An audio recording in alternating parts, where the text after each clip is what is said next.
pessoal, tudo bem com vocês? Estamos aqui para mais um vídeo para a honra e glória do Senhor. Vamos estar falando hoje sobre Números capítulo 29, mas eu queria pedir para vocês se inscreverem no canal do YouTube, seguirem a página do Face, para vocês ativarem o sininho para a gente caminhar junto nessa jornada de leitura da Bíblia, para compartilharem os vídeos, para que a gente possa alcançar mais e mais pessoas e levar a vida que contém na palavra de Deus para muitas pessoas e transformar vidas. Amém? Gente, no capítulo passado a gente falou sobre as ofertas diárias, semanais e mensais contínuas, né? Então todo dia tinha uma oferta, toda semana uma oferta e todo começo de mês uma oferta que o povo de Israel deveria apresentar ao Senhor.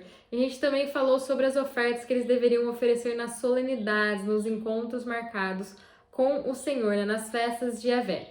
A gente falou sobre as 4 primeiras festas, né, que aconteciam na primavera, e hoje a gente vai estar falando sobre as 3 festas que aconteciam no outono, assim como a gente já falou delas lá em Levítico 23. Então o povo de Israel celebrava 7 festas ao longo do ano, eles comemoravam eventos importantes da história nacional, mas também apontavam figurativamente e tipificavam eventos de maior magnitude. Olhando para todas as festas, a gente consegue ver didaticamente o plano da salvação, o plano da redenção que foi estabelecido por Deus para nos salvar. Elas apontam para a obra de Cristo, para os atos de Cristo, e ele viria cumprir as suas festas em seu ministério. As festas da primavera, que a gente falou sobre as suas ofertas no capítulo passado, já se cumpriram, elas já aconteceram na primeira vinda do Messias. Agora, as festas que a gente vai ver nesse capítulo, elas ainda não se cumpriram, porque elas apontam para a segunda vinda de Jesus. A gente sabe que Cristo não só cumpriu as festas de primavera, mas também elas aconteceram no mesmo dia e no mesmo mês que eram celebradas em Israel. Sendo assim, a gente pode ter certeza absoluta que as festas de outono irão se cumprir ainda mais, no exato dia que elas são celebradas por Israel durante todos esses anos. Desde que Deus instituiu a lei através de Moisés, ele vem mostrando ao seu povo o plano da salvação nesses encontros marcados, nessas festas. A gente vê aqui que os israelitas não só aprenderam sobre a primeira vinda de Jesus, quando ele estabeleceu o seu reino de graça, mas eles também aprenderam sobre a segunda vinda, quando ele estabelecerá o seu reino de glória. A primeira vinda de Jesus, com sua morte, ressurreição, ascensão, entronização no santuário celestial, a descida do Espírito Santo, tudo isso aconteceu para que a era da graça fosse estabelecida, para que a oportunidade de salvação fosse disponibilizada para todos nós. Já a segunda vinda de Cristo, as festas de outono, elas se cumprirão quando ele vier para estabelecer o seu reino de glória, dando fim à história do pecado, estabelecendo o seu reino milenar, depois de tudo estar debaixo dos seus pés, depois que tudo for colocado no seu devido lugar, novo céu e nova terra virão, e todos os que no período da graça foram salvos, que escolheram entregar sua vida para Jesus, participarão desse tempo por toda a eternidade. Então, neste capítulo, a gente vai ver as ofertas que eles deveriam entregar durante cada uma dessas festas, assim também como no capítulo passado. No 7º mês, no primeiro dia do mês, tereis santas convocação. Nenhum trabalho servil fareis. Será para vós dia do toque de trombetas. Então, por holocausto, em cheiro suave ao Senhor, oferecereis um novilho, um carneiro e 7 cordeiros de um ano sem defeito. Pela sua oferta de cereais, de flor de farinha amassada com azeite, 3/10 de um efa para o novilho, 2/10 para o carneiro e 1/10 para cada um dos 7 cordeiros, e um bode como oferta pelo pecado para fazer expiação por vós. Isso além do holocausto do mês e da oferta de cereais do holocausto contínuo e da sua oferta de cereais com as suas ofertas derramadas, segundo o seu estatuto. São ofertas queimadas ao Senhor em cheiro suave.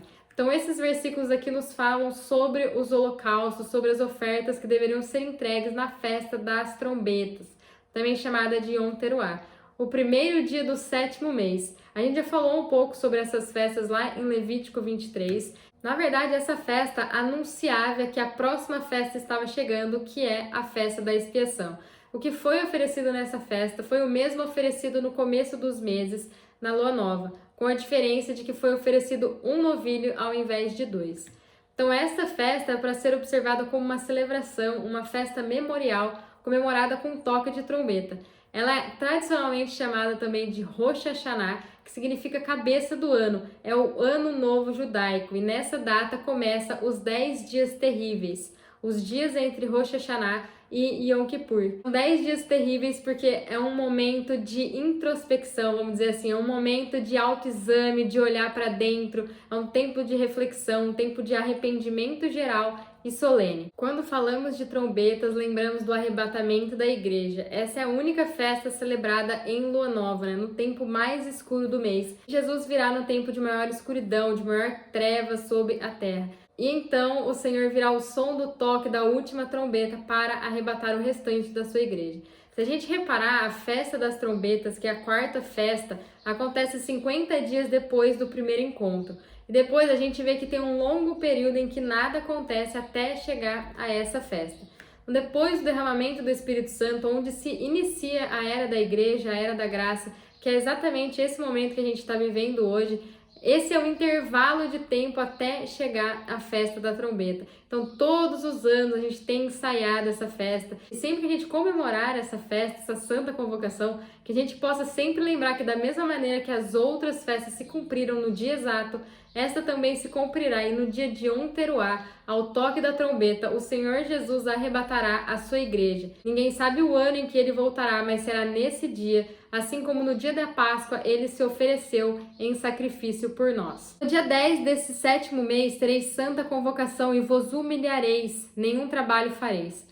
Por holocausto, porém, em cheiro suave ao Senhor, oferecereis um novilho, um carneiro e 7 cordeiros de 1 ano, todos sem defeito, pela sua oferta de cereais de flor de farinha amassada, com azeite, 3/10 de 1 efa para o novilho, 2/10 para o carneiro, e 1/10 para cada um dos 7 cordeiros, e um bode como oferta pelo pecado, além da oferta pelo pecado do dia da expiação, do holocausto contínuo e da sua oferta de cereais com as suas ofertas derramadas. Um holocausto também deveria ser oferecido para o dia da expiação. Então, na cruz, Cristo realizou a propiciação. Fazer expiação significa apaziguar, e era isso que todos os anos eles faziam no dia da expiação. Eles apaziguavam a ira de Deus por mais um ano, até chegar à plenitude dos tempos, onde Jesus veio e fez a propiciação, eliminou de uma vez por todas a nossa natureza pecaminosa. A propiciação não é feita por causa de Deus, mas por causa do problema em que existe entre nós e Deus. Não devemos pensar que Deus estava com raiva de nós e que ele precisava ser apaziguado. A propiciação foi necessária por causa da nossa situação decaída. Nós carregávamos o pecado de Adão, por isso estávamos mortos espiritualmente. E a única maneira de voltarmos a ter comunhão com Deus, de eliminar a nossa natureza pecaminosa, era através do derramamento de sangue de um inocente, porque sem derramamento de sangue não há remissão de pecados. Então, se por um homem o pecado entrou no mundo, por um homem ele deve sair. Então, um homem que não carregasse o pecado, não carregasse a herança de Adão, que fosse limpo, sem defeito, deveria vir e morrer por todos nós pecadores, os filhos dos homens, para que nós pudéssemos viver através do que ele fez por nós. Então, o Filho do Homem veio, morreu no lugar dos filhos dos homens, para que os filhos dos homens tivessem vida. Cristo, por meio da sua morte na cruz, cuidou de todos os nossos pecados, e ao fazer isso, ele propiciou nossa situação diante de Deus, para que pudéssemos ser redimidos, perdoados e justificados. Estando em Cristo, somos considerados justos diante de Deus. A festa da expiação tem uma aplicação dupla. Em termos espirituais, esse feriado já foi aplicado a nós, porque nós já aceitamos Jesus como Messias, mas em um sentido literal, ele será aplicado aos judeus no futuro. Depois de que o Senhor Jesus descer do céu à terra, os judeus se arrependerão, lamentarão e voltarão para Deus, recebendo a Cristo como seu Salvador. Este será o cumprimento literal da festa da expiação. A festa da expiação, então, era celebrada no 10º dia do 10º mês, 10 dias depois da festa de Rosh Hashanah, da festa das trombetas. Então, houve santa convocação, não houve trabalho, era mais um dia de descanso. Isso significa que o povo resgatado por Deus não precisa fazer nenhum trabalho para conseguir sua redenção, mas deve descansar na redenção que Deus já realizou por nós.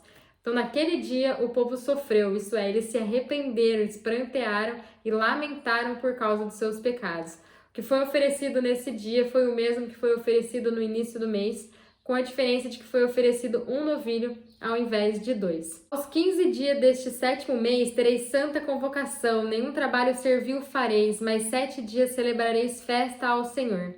Apresentareis uma oferta queimada de cheiro suave ao Senhor. 13 novilhos, 2 carneiros e 14 cordeiros de 1 ano, todos sem defeito.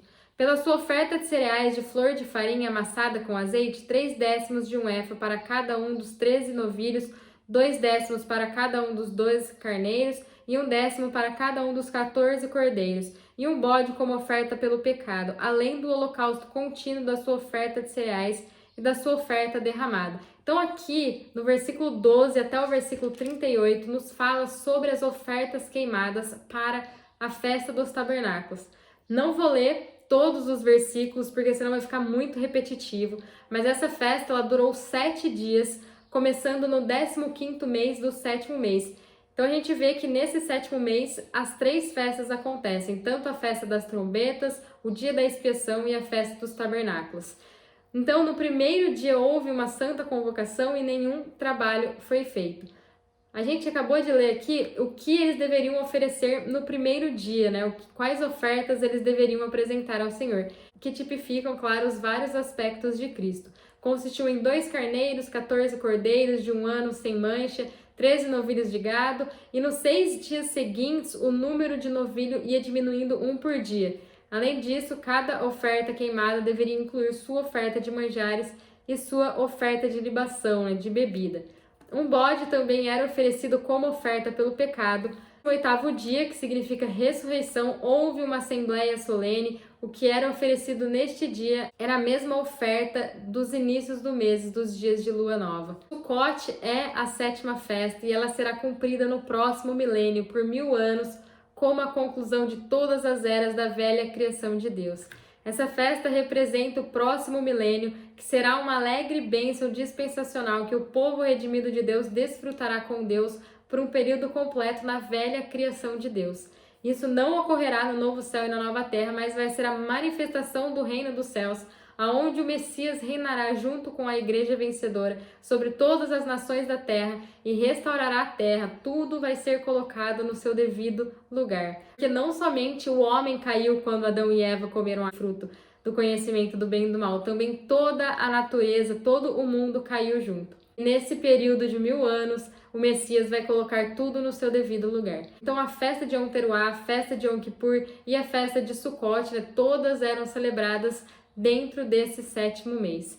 A primeira festa no dia 1 do mês 7, a segunda festa no dia 10 do mês 7 e a terceira festa dia 15 do mês 7. E essa última festa durava 7 dias.